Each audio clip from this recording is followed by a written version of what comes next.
Buenas con todos. El día de hoy vamos a abordar el libro La Metafísica y, para ser más preciso, vamos a abordar el capítulo segundo, que Aristóteles, en estos 14 libros que contiene la Metafísica, en realidad vendrían a ser como 14 capítulos, pero solamente que Aristóteles lo llama libros a cada capítulo de la Metafísica, que en realidad recordemos de que el nombre de Metafísica no es que se lo puso Aristóteles, sino uno de sus compiladores mucho tiempo después, llamado Andrónico de Rodas. Pero centrémonos en el libro segundo. Primero, para ello debemos tener en cuenta que el libro segundo de la Metafísica, o capítulo segundo, es un libro muy pequeño, y que también se le conoce como pequeño libro alfa, porque es muy pequeñito, son 3 páginas, pero eso sí es muy denso. El libro de la Metafísica contiene, por así decirlo, conocimientos muy abstractos, teóricos y especulativos. Para ello hay que comprender aspectos previos. También espero que hayas visto el libro 1, que ya tengo el video aquí en mi canal. Pero comencemos. Los conceptos previos y de ahí nos vamos directo al texto. Te lo voy a citar todavía. Debemos tener en cuenta de manera rápida de que Aristóteles, en este primer libro, en el libro 2, va a proponer de que el concepto de verdad y ser se correlacionan, que están conectados el uno con el otro. Ahora, ¿a qué entiende Aristóteles por verdad y qué entiende Aristóteles por el ser? El ser es simplemente aquello que está relacionado con la ontología, es decir, el ser es aquello que está relacionado con lo absoluto, con lo universal, con la totalidad.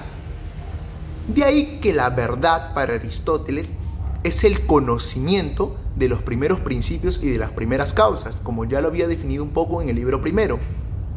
Aristóteles dice que la filosofía, es decir, la filosofía primera, cuando se refiere a filosofía, para ser más precisos en este libro La Metafísica, la filosofía primera, también llamada protofilosofía, su objeto de estudio es los primeros principios y las primeras causas. De ahí que conocer es conocer estos primeros principios y causas universales. Y a partir de ello, entre verdad, es decir, el conocer estos primeros principios y las primeras causas, y el ser, la totalidad, lo universal, lo necesario, lo absoluto, hay una correlación, hay una equivalencia entre lo uno y lo otro. Y Aristóteles va a poner esa especie de conexión. No solamente ello, sino que Aristóteles va a plantear de que estos conocimientos muchas veces son muy abstractos, ¿no? Y al ser muy abstractos, como que no estamos preparados para comprenderlos. ¿Por qué? Porque nuestra mente, por lo general, no está acostumbrada a abstraer algo. Y te lo voy a poner con un ejemplo. Aristóteles pone aquí en el libro 2 de la Metafísica un ejemplo bien bonito, la metáfora del murciélago. ¿A qué me refiero con la metáfora del murciélago? Aristóteles dice de que el murciélago, cuando quiere abrir sus ojitos en plena luz del día, no puede, le cuesta demasiado trabajo. Por eso que oculto en las cavernas, no puede. ¿Y por qué no puede? Algo así, porque en alguna medida algo así es la mente, dice Aristóteles. Como que nuestra mente está tan cerrada que no puede acceder al conocimiento de estas verdades, de estos primeros principios y de estas primeras causas. Y a partir de ello nos cuesta trabajo abrir la mente. No podemos abstraer, especular, no podemos en alguna medida razonar correctamente estos conocimientos teóricos. Ahora, para ello también debemos comprender otro aspecto, que Aristóteles va a distinguir los diversos modos de ser, ¿no? Aristóteles dice que sí, en alguna medida podemos aproximarnos al ser, podemos conocer en alguna medida al ser, en algunos aspectos. ¿Cómo? A través de la sustancia. Ahora, tú me dirás, ¿qué es la sustancia? ¿Qué son estos términos raros de sustancia? Sencillito, te lo explico de manera didáctica. Ve este plumón. ¿Qué hace que este plumón sea lo que es y no sea una cosa muy distinta a lo que podría ser o a lo que podría haber sido, u otra modalidad en la cual se pudo haber desarrollado? Es decir, otra contingencia. ¿Qué hace que esto sea plumón y no sea otra cosa muy distinta de lo que es? Su sustancia, su esencia, su forma, según Aristóteles. La palabra griega sustancia se le llama ousia. La sustancia se define así, mira, ese es el concepto, te lo voy a definir. Sustancia es aquello que es en sí y no es en otro. Es decir, aquello de lo cual se predican los accidentes o se predican las cosas. Ejemplo, mira, si la sustancia es, por así decirlo, aquello de lo cual se van a predicar cosas. Por ejemplo, este plumón, ¿qué es? Es un poquito esférico, es de color rojizo, es liso al tacto, ya todas esas son características, es decir, aquello de lo cual yo estoy predicando, yo estoy nombrando sus accidentes, ya, pero su sustancia es aquello que hace que sea plumón y que no sea otra cosa muy distinta de lo que es su esencia, su forma. De ahí que estos términos de sustancia y accidente son muy aristotélicos y tienes que entenderlo. Bueno, como te puse la metáfora, ¿no? Aristóteles dice que para comprender esos conocimientos son muy complicados, ¿no? Y que nos cuesta mucho extraer ellos. Sin embargo, Aristóteles nos dice, ¿no? De que es a través de la sustancia, a través de los primeros principios y de las primeras causas que yo puedo comprender el ser. De ahí que es a través de la sustancia es que yo puedo, es como una puerta, una entrada a la totalidad. Una entrada a la totalidad. Y de esto se encarga la metafísica, ¿no? O también conocida como filosofía primera o protofilosofía. Y a partir de ello también Aristóteles propone algo bien interesante: la verdad por correspondencia. ¿Qué quiere decir esto? Mira, quiere decir de que lo que yo hable, lo que yo diga, se corresponde con el hecho, con lo fáctico. Es decir, que cuando con mi lenguaje yo digo plumón, esto es plumón modalmente y no es otra cosa muy distinta de lo que podría haber sido. Y te lo voy a poner con un ejemplo que aquí Aristóteles muy bonito lo cita. Bueno, en realidad este ejemplo no es del libro 2, es del libro 9, pero lo explica muy bien lo que podría sintetizarse aquí en el libro 2. Mira, dice así, quiero que prestes mucha atención. Dice así, mira: desde luego, tú no eres blanco porque sea verdadero nuestro juicio de que tú eres blanco, sino al contrario, porque tú eres blanco, nosotros decimos algo verdadero al afirmarlo. ¿Lo entendiste o no? Por ejemplo, pongamos el ejemplo del plumón. Yo no digo que el plumón es rojo porque yo quiero decirlo así y mi juicio emite ello, es decir, mi subjetividad, no, sino que yo digo que el plumón es rojo porque al afirmar que el plumón es rojo simplemente estoy reflejando los hechos con mi lenguaje, de lo fáctico, de lo que yo veo. Eso es lo que quiere decir la verdad por correspondencia. ¿Qué lenguaje representan los hechos?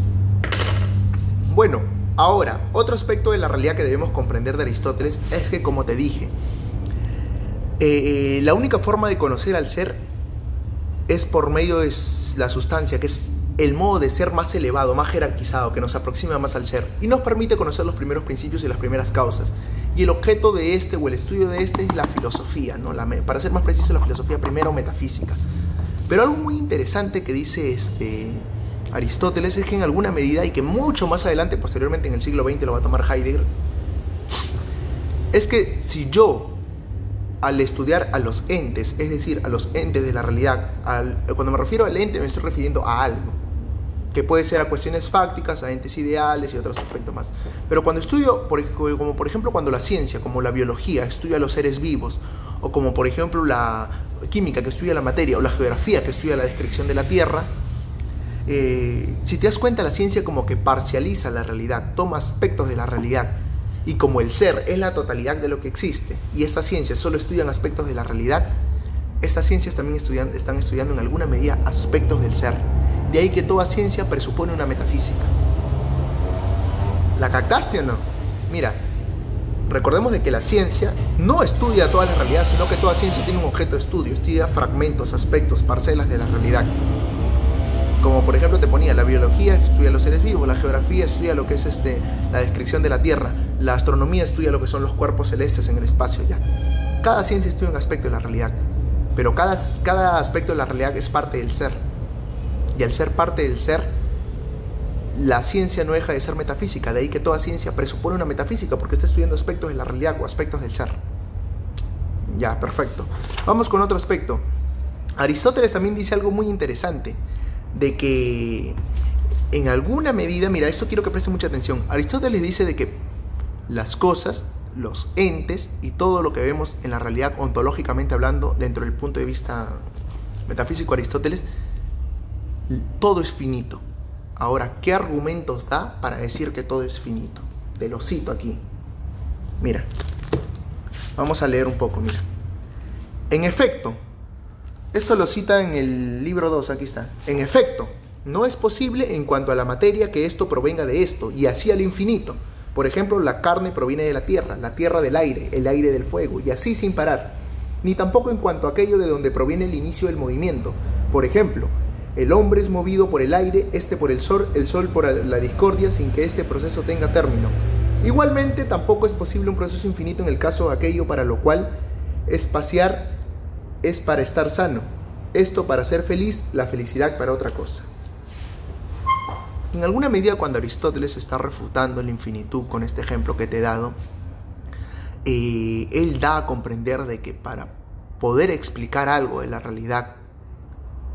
Si algo fuera infinito, no podría explicarlo. Porque imagínate que quiero conocer este plumón, sus propiedades, sus cualidades, todos sus accidentes, su composición material, etc. Si su composición material y todo lo que compone este plumón fuera infinito, no podría explicarlo. Es más, ni siquiera podría conocerlo en su totalidad. De ahí que Aristóteles dice que las ciencias, por eso que parcializan, determinan algo. De ahí que una forma de posibilitar el conocimiento es regionalizarlo. Por eso que este capítulo se llama así, ¿no? El capítulo de las cosas finitas. Cosas finitas, o también se le conoce como que lo infinito, las causas no son infinitas. Y te lo voy a explicar de una manera un poco didáctica, el concepto, y de ahí ya te lo explico con ejemplos. Mira, dice así: las causas no son infinitas, ni en línea recta ni en especie. ¿Por qué no pueden ser infinitas? Porque la infinitud impide el conocimiento. Por ello que la ciencia más bien requiere de principios determinados. Ahora, Aristóteles es un filósofo que, con esto que te he leído, está refutando a filósofos anteriores, para ser más precisos, a un presocrático, a un filósofo del periodo cosmológico llamado Parménides. ¿Qué es lo que decía Parménides? Parménides afirmaba la infinitud. Ahora tú miras, ¿cómo es que Parménides afirmaba la infinitud? Para ser más preciso, el discípulo o amante de Parménides. Parménides también lo afirmó, sí, pero quien lo explicó de una manera más didáctica, quien lo propagó, fue su discípulo y amante, Zenón de Elea. No sé si tú habrás escuchado la paradoja de Aquiles y la tortuga, ¿no? En la cual, así de manera didáctica, te la voy a explicar así de manera didáctica. Mira, yo sé que tú sabes mucha geometría, mucha geometría. Esto desde el punto de vista matemático, quiero que abstraigas tu mente. Mira, ¿qué es esto? Un segmento, ¿verdad? Un segmento. De un segmento, ¿qué veo en un segmento? Una línea recta y un segmento. ¿Cuántas líneas puedo trazar en este segmento? Una, dos, mira. ¿Cuántas líneas puedo trazar acá? Una, dos, tres. ¿Cuántas líneas en realidad? Tú por geometría. Puedo trazar infinitas líneas, infinitas líneas. Y de este punto, para que yo llegue a este punto, ¿cuántos puntos puedo trazar? Infinitos puntos. De ahí que teóricamente, si una persona se encontrara acá y otra persona se encontrara acá, para que esta persona alcance a esta persona, tiene que recorrer infinitos espacios, infinitos momentos. Por lo tanto, nunca la alcanza, teóricamente. Pero, quiero que escuches esto, mucha atención, pero Aristóteles dice esto, ¿no? Dice de que eso se puede dar en los conocimientos abstractos, pero en la realidad no pasa eso. Por eso que Aristóteles, como va a trabajar con la realidad, ya que Aristóteles es un filósofo realista, como va a trabajar con aspectos de la realidad, habla de cosas finitas. Y es más, lo refuta con este fragmento a Parménides que te voy a citar aquí. Mira, pero la materia incluso ha de pensarse necesariamente en algo que esté en movimiento. Y nada infinito puede existir, pues en caso contrario, la esencia de lo infinito no es infinita. Por otra parte, si las especies de las causas fueran infinitas, tampoco en este caso sería posible conocer. En efecto, pensamos que sabemos cuando tenemos conocimiento de las causas, pero lo infinito por adición no puede recorrerse en un tiempo finito. Una destrucción total a lo que es los planteamientos de Parménides y, para ser más precisos, lo de Zenón de Elea. Por ello que Aristóteles dice, ¿no?, de que la ciencia delimita, ¿no?, y las cosas son finitas. Por ello que si las cosas son finitas, todo tiene una causa. Y recordemos las 4 causas que proponía Aristóteles, ¿no? La causa material, que es aquello de cual están hechas las cosas. La causa formal, la esencia, la sustancia de esto, te lo dije. La causa eficiente es ¿quién ha fabricado esto? ¿Quién lo ha fabricado?